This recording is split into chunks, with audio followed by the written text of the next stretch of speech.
Hello folks, and welcome to the channel, or welcome back. And this is episode number 3 or part number 3, where we're going to continue to work on the MGB GT. And this time we're going to work in the engine bay because there is a bit of work to be done. And that's going to be a bit of cosmetics work, but not only cosmetics. We're going to powder coat the valve cover. We'll also repaint the cylinder head and the engine block. We will also do some mechanical work, and that is actually removing the Weber carburetor, take it completely apart, clean it all up, and then put it all back together and recondition it together with the intake manifold. But that's not the only thing we're going to do. The MG has an aluminum race radiator fitted. This is better for cooling. However, it has an overflow here, but it doesn't have an expansion tank. So whenever the cooling liquid gets hot, it's going to expand. Then the cap here will open up, basically, because there's a valve here. This is the valve of the cap that will open up, and it will let the additional cooling liquid out of the radiator into a spill tank. Now, if you stop in between race times or laps and you're back in the paddock, then it's very hard to fill it back up because you can't take this cap off because things are warm. Now, to avoid this, I'm going to install a expansion tank. And I know putting up an expansion tank is adding weight to the race car again, and the whole intent of a race car is to reduce the weight as much as you can, of course. But I think this expansion tank, which is fairly small, it's about 1 liter, is more than enough for this size of an engine, and it's very light. This is actually aluminum. So this is something that we will have to install in the car somewhere in the back on the firewall, and then we need to hook up the different hoses. One hose will go to the radiator, and then the other one will actually go to a spill tank, because this can also flow over, so you don't want to have any liquid on the racetrack. And the other element that we're going to put up is a spill tank, and this is a pretty nice lightweight aluminum spill tank. This is about 1 liter, and it's more than enough. At the same time, it has a breather for the crankcase. We will also install a fuel pressure regulator, and this device will make sure that the Weber carburetor doesn't get too much overpressure from the fuel pump, because on this car I have a red electrical fuel pump. So we are up for quite a bit of work. So with any further ado, let's get on with it. So I'm going to start by removing the carburetor, and the first thing is removing the linkage. And then the leverage arm is held just by a couple of screws on top of the carburetor. Okay. I'm just going to put the screws back on the carburetor so I don't lose them. Now these things can be a little bit hard sometimes to get it off.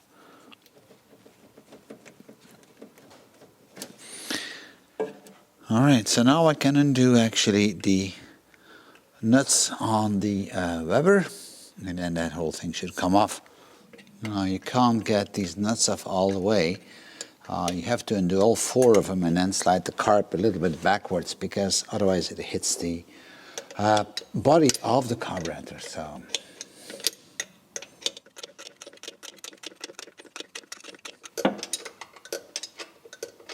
now the bottom nuts, those you can remove without any problem, but it's the top ones you need to slide back the carburetor slightly.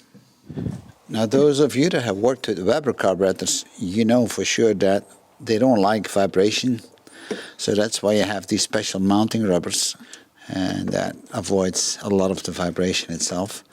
Let's see if we can get this out.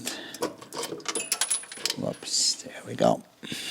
So those are these special seals that are very thick in terms of rubber, and really good to prevent the vibration to the carburetor itself.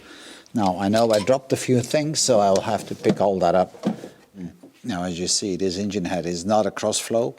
I would have loved to have a crossflow engine head, but this isn't. But okay, it doesn't really matter. But you can see that the intake manifold, which is a Canon, is about 45 millimeters wide, and that's also the size of my carburetor, so that's important that these openings are matched to your carburetor.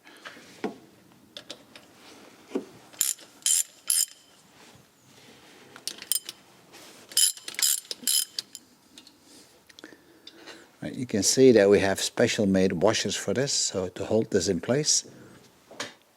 Now, this is not getting off all that easily, but there we go. A little bit of fiddling always helps.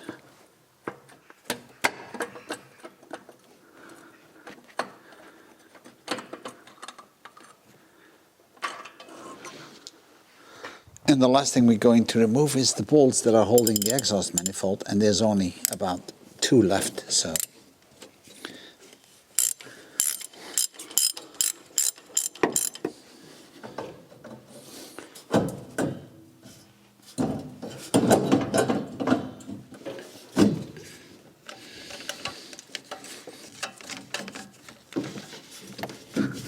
here is our carburetor, and it's going to take a bit of cleaning, and you've seen in my previous videos on how we actually rebuild and clean these carburetors. It's going to go into ultrasonic.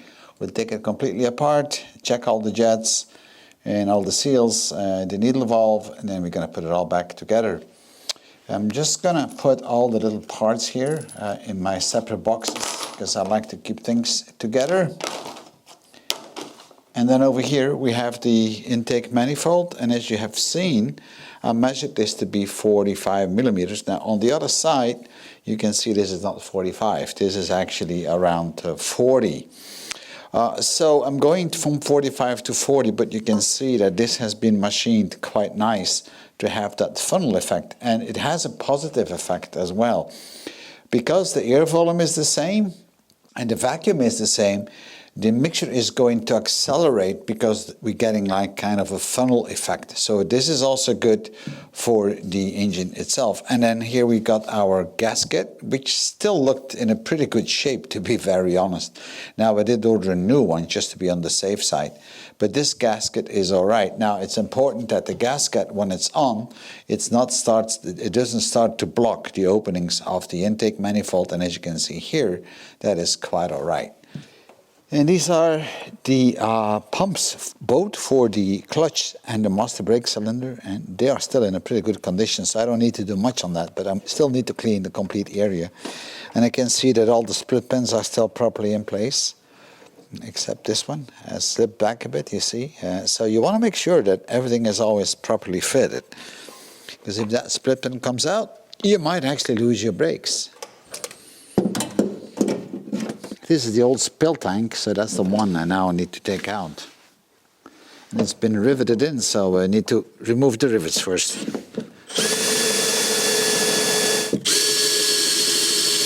All right.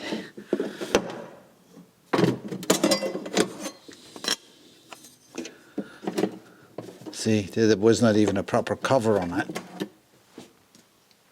Now this is going to be the area where we're going to install the new spillover tank and actually the expansion tank for the radiator. So before we put anything back in place or we trial fit it, I just want to clean that up a little bit because this place is really dirty. And while we have the chance, you might as well clean it up. Let's have a look where we could install these expansion tanks and the spill tank, and I think in this area this would be quite all right. It's not in the way for anything, so I might just want to install this over here.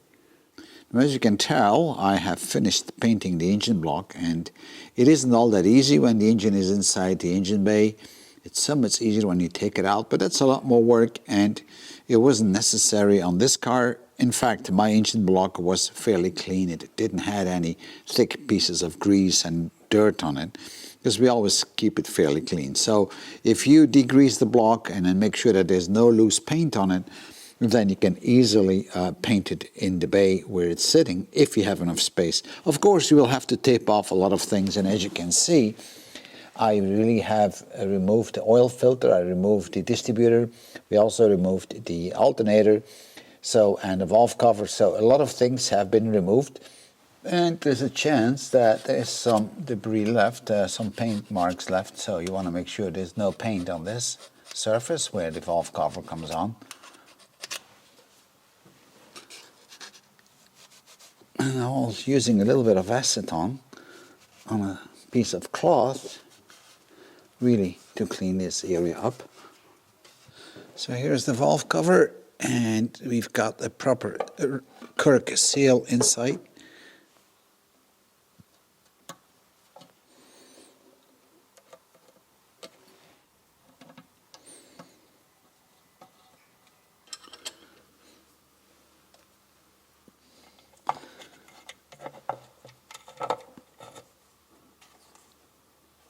As I removed also the oil filter to spray the block, I might as well now right away put a new oil filter up.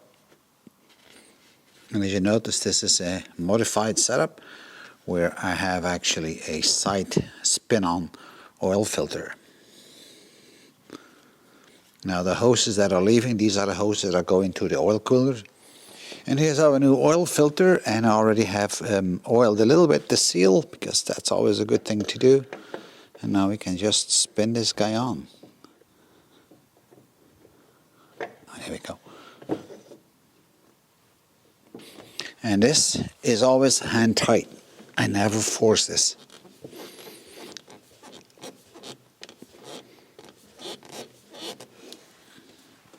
The next thing up is our distributor. I got this guy right here, and the rotor, that should be the first thing. I've made that mistake once, forgetting to put the rotor up, and then you go like, wow, well, it doesn't start. And it was just because I forgot the rotor. So this side is now complete. We have the alternator reinstalled. We've got the new oil filter installed. We've got the distributor installed and have all the spark plugs cabled up. So this side is as good as ready. So now it's time to install the spillover tank and the expansion tank. Now I already have pre-drilled some of the holes just to make sure things fit properly. And making sure that the bonnet still closes.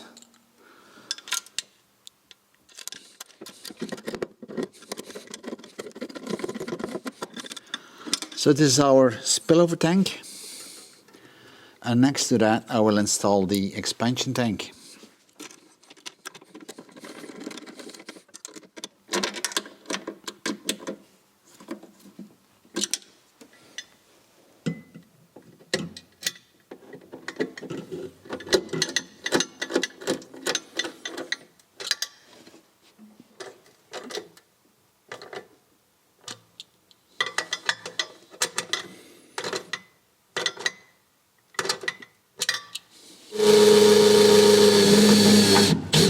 So now it's time to put some hoses up, and I already have connected one hose which is coming from the carter ventilation on the T-piece, and then it connects to the valve cover ventilation. Now you see some clamps on here because I need to keep that hose on there. However, these plastic connectors that I have here, they are special in the sense that you can slide a hose over it and it will lock, and I'll show you that in a minute. That's why you don't see one here and in some other places. I might actually change later on these spanners because I don't like these bands. They are not, they are kind of ugly. Nevertheless, let me show you how that works. Here you have a tube, and this is a 12mm tube, and the connector is a 12mm connector. You can see the sharp edge, so once you slide that in, there's no way you can get it out. In fact, getting it in can be a little bit tough, so I often use some Vaseline on it to get it going. This is acid-free Vaseline, so alright, so let me show you. And this is tough to get it in, believe me. But once it's in, there is no way you can remove this. Let me just squeeze hard on this. Alright, now it's in, and you know what? You cannot disconnect this. This is now rock solid in. And this is perfect for breather hoses. Now this one is another connection on the expansion tank, which I don't need. So I need to create a stop on this one. And that has to be very solid because that's where you have the pressure of the cooling system on. So the only connection left now on the expansion tank is the one on the bottom here. This is the one that's going to go to the top of the radiator. That's where I have a little bit of an issue because the pipe that comes out of the expansion tank is a 16mm pipe. And the one which is going to the radiator is only a 10 millimeters.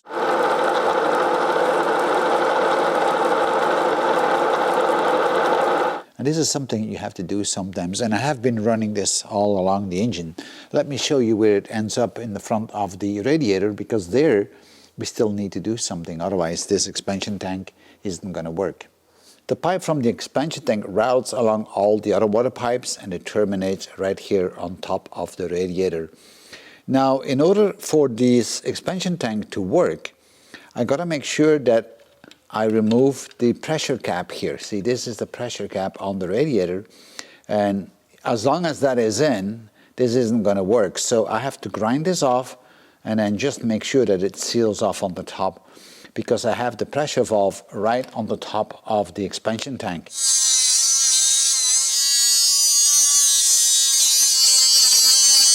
Now, keep in mind that this is no longer now a pressure cap, but this is just a blanking cap, right? So that's all what we need. So now we're going to test the pressure cap, and on the pressure cap I read 13 LSB. So let's see, I'm going to pump it up with this pump, and I expect to see 13 PSI. Now we got 10. And you know what? I can't go higher. It holds as well at around 13, and I can't get it higher up. So that cap is working just fine. And those of you that have adjusted Weber carburetors before, I'm sure that you have experienced it, that it runs fine one day and the next day it's all screwed up again. And that's most of the time due to the fuel pressure, which is not constant. They are very sensitive to it, and that's why a fuel regulator like this is very handy. And I had to find the right spot. Now the carburetor is going to come right here, so I'm going to put it as close as possible. So I already have bent the bracket because I need to fix it in a 90-degree angle. In fact, the bracket is just going to go under it like this and then bolts down. On this side I will drill a couple of holes, and I will connect it to the aluminum panel that you've seen.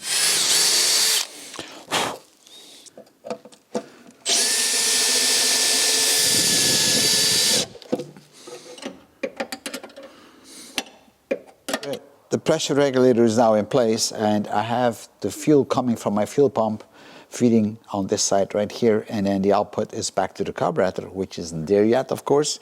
Now I made a little T-connector with a pressure meter, and I know this is on rubber hoses. These are fuel hoses, by the way, so it's a little bit flexible, and that's okay. If I had had a metal piece, I would have used a metal piece, but I didn't have one.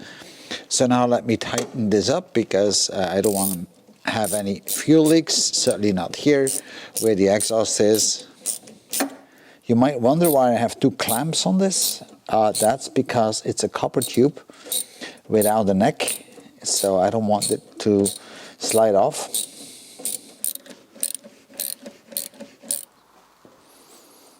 So the next thing we're going to do is to rebuild the carburetor, and when I say rebuilding it, I mean cleaning it all out, changing all the jets and making sure that they are clean and in a good working condition. I'm not replacing the jets as such, but I'm certainly going to check that they are not clogged up. And all the seals will be replaced, and I have a bag here that is sufficient for 2 carburetors actually. So these kits are not that expensive, and it has all the seals you need, including the needle valve. And I think the needle valve is a 1.5 on this, so that's important because that's typically the part that goes bad. So if there is anything else I'm going to need, then I might order that up. But you've seen me working on these carburetors before, so I might have a few shots in this video. But if you want to see on how you rebuild a Weber carburetor and do the basic adjustments, then I recommend that you're watching my videos on the Weber carburetor itself. The other part that we're going to work on is the intake manifold. Now that looks quite all right, but it certainly needs to be cleaned up. And I want to make sure that it's absolutely flat. So this is a check we'll do. The easiest way to do this is to put it on a piece of glass, a very thick glass, and then put some abrasive paper on, maybe an 800 or so, and then just rub it back and forth, and then you will see the rubbing areas where it's not flat or where you have an elevation or a depression That is a very easy way of doing it. All right, so let me start with the carburetor. I'm always laying out the parts that I labeled them when I take a carburetor apart so I can place everything back where it's been before. These bolts are holding the venturis in place.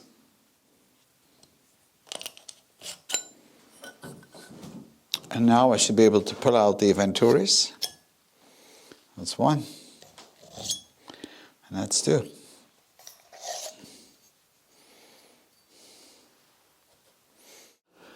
So now that we have completely dismantled the carburetor, it's time to put it in the ultrasonic bath. And I already put some detergent in it, and I'm going to submerge it in it, and then I'm going to let it sit for about half an hour, and then it should be fairly clean. And then we're going to rinse it out, dry it all up.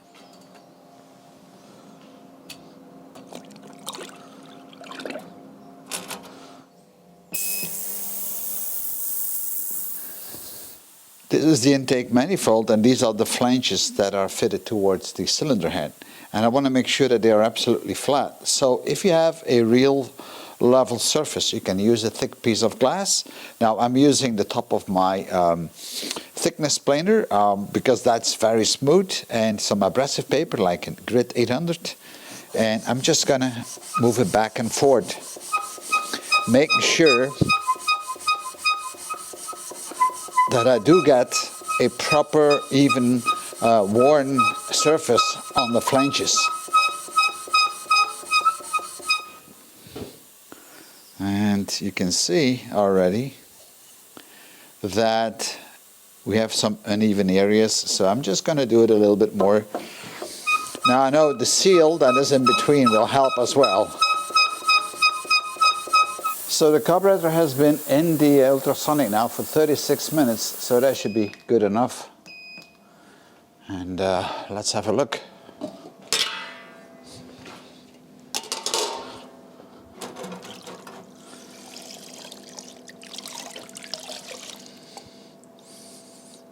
And here she is, pretty much cleaned up. So to me that looks quite good. It doesn't have to be more than this. So now I'm going to rinse this off in warm water, and then I'm going to let it really dry and blow through all the channels. But we got a few additional things inside. So we've got the other parts, and you can see everything is pretty nice, right? So ultrasonic cleaning always is a good thing. You can make it really shine if you want, but then you would have to blast it with glass beads or something like this. And I don't want to do this on this car because this is not a showroom car, you know, this is a real race car. So now let me get the intake manifold and put that in here now. Well, I got it right here. So this is our intake manifold, and I'm just going to put it in the ultrasonic as well. So then everything is really clean. All right. The ultrasonic has always for me the best investment I've ever done, and they are not that expensive, but you can see how clean that is, right? So let's have a look on the intake manifold. And I think that is looking quite clean as well, as you can see. And now we're just gonna wash it off and dry it all up, and then it's all ready to be reinstalled. After all the parts came out of the ultrasonic cleaner, I washed them in hot water, and then we dried them for quite a while, in fact on top of the heating system, so everything is really, really dry. So the last thing we need to do now is to blow everything clean with compressed air, and then we can reinstall all the jets. Now, if you want to see on how I'm installing all the jets and how all the adjustments are done, then I do recommend that you watch my videos where I explain everything about the Weber DCOE carburetors. Here are a few snapshots on while I'm assembling the carburetor. Not in great detail, but enough to give you an impression on.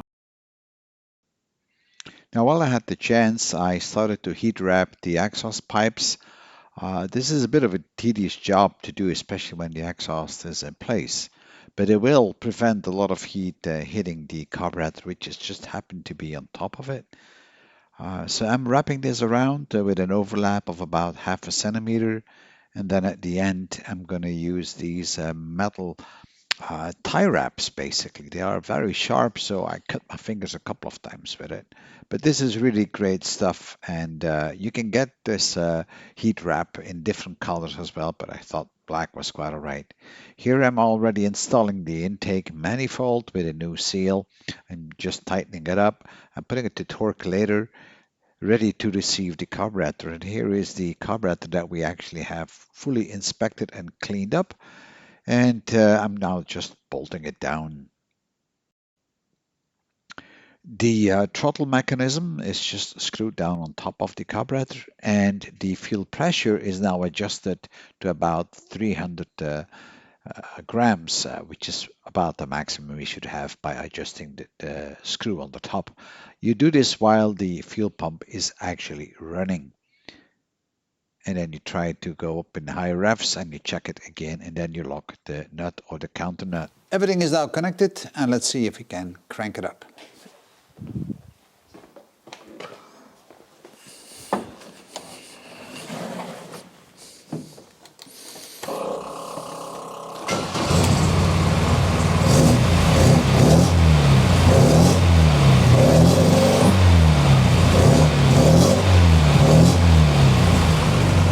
Well, that seems to work quite nice.